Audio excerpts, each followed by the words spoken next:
This is a vampire who hates immortality. Seeing her never mature body, she chose to burn herself into ash under the sun. In an epidemic hundreds of years later, vampires had dominated the world, and humans were raised like pigs underground. In this world, everything was turned upside down. Dawn was the busiest moment. This is an old beggar who is begging for blood, but no one cares about him, and they leave coldly. Children turned into vampires and couldn't grow up anymore, and the immortal elderly were everywhere. In front of the grocery store, many people were waiting in line to buy blood. Recently, the price of blood was increasingly expensive.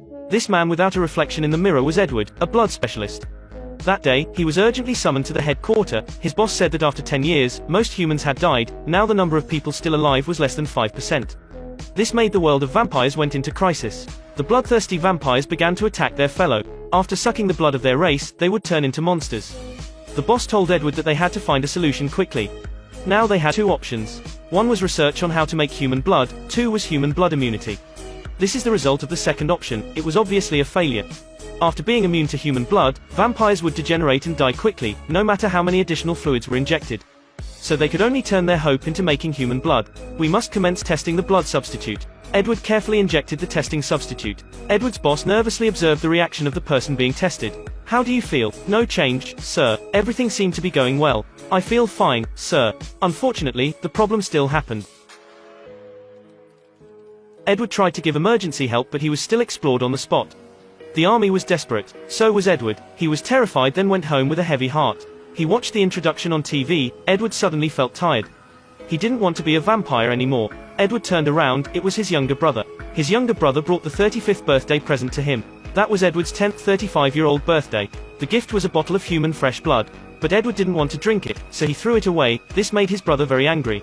The back door wasn't locked, so the monster came in, scaring Edward to death. Luckily, Edward's brother was a soldier, so he quickly took down the monster. The police arrived and cleaned up the scene. On the monster's body, they discovered a wedding ring. It turned out that this monster was Edward's acquaintance. Before turning into a monster, he was Edward's employee. He turned out like that because he didn't have money to buy blood. This deeply hurt Edward. He's a vampire who still had a human conscience. It's getting morning soon. Edward started to fall asleep. The next evening, he went back to the human blood substitute research lab. But just one sentence from his supervisor made him lose all faith. "I'd just like your guarantee that a substitute would replace our need for a human supply. We must allow the human race time to repopulate. The majority of the population will be content with a blood substitute. But there will always be those who are willing to pay a little extra for the real thing." That cup of coffee was made from human blood. When stirred up, there was fresh blood inside. Edward didn't like this experience at all. Not a coffee drinker, not really. Because he didn't want to be a vampire anymore. He didn't want to suck blood, even didn't want to kill anyone. He was a rare vegetarian in the vampire world. As a person with high status, he was about to suffer a crisis that vampires did. Just relying on human blood was not going to be enough. In an accident, he saved a group of people. There was a beautiful girl, her name was Audrey. She told Edward there was a way for him to stop sucking blood. It's back to being human again. She took Edward to a 100-year-old tree where Edward met a man. He was once a vampire but now was a human. That person told Edward that if he let the sun burn him moderately, he would be able to feel his heartbeat again. Feel that? Hadn't been beating for 9 years. It is impossible. Edward wavered. It's not just for himself. He felt that being back to humans was the only way for his kind to continue to exist.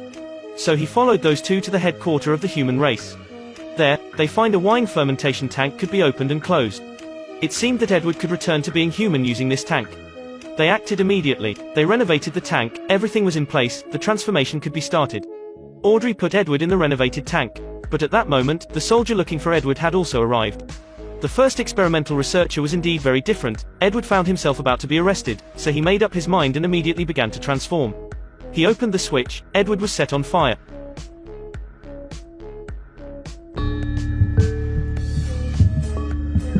Then opened, burnt, opened, burned, opened again, burnt again. Edward finally had his heartbeat once again. He was back to being a human. The soldiers had also arrived. Those who had transformed immediately hid into another tank. They managed to escape the soldiers, but Edward's brother still discovered them. Edward's brother had been hungry for several days, so he couldn't help but bite the other man who turned into a human. Unexpectedly, something strange happened. After twitching, he became human. It turned out that blood of the vampire after turning back into a human had the effect of serum. This helped Edward came up with a plan. He knew how to save this world full of pressure, devastating and about to collapse. The world of vampires began to face a crisis. The human who could draw blood was less and less. More and more vampires became insane. All vampires were starving. Seeing the city was going to be in chaos, some vampires who had status and money even started wanting to rob. This is not what I asked for. We're now only permitted to serve 5% blood with every coffee. Just put some more fucking blood in my coffee.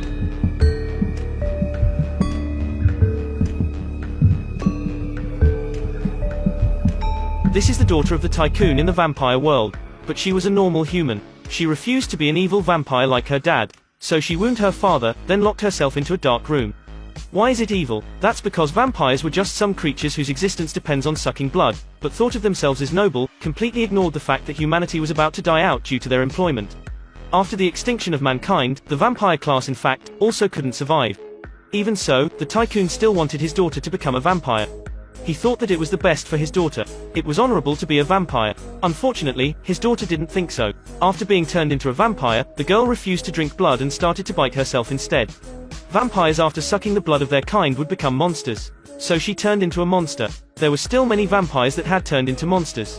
Because of the desperation, there were more and more vampires starting sucking their blood, so there were more and more monsters.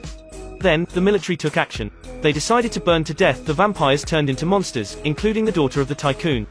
The one who took her away was the male lead's brother. He felt a little guilty, but as a soldier, he couldn't go against the order. So he could only watch the girl being burned to death. A group of monsters was burned, but there was still another group behind.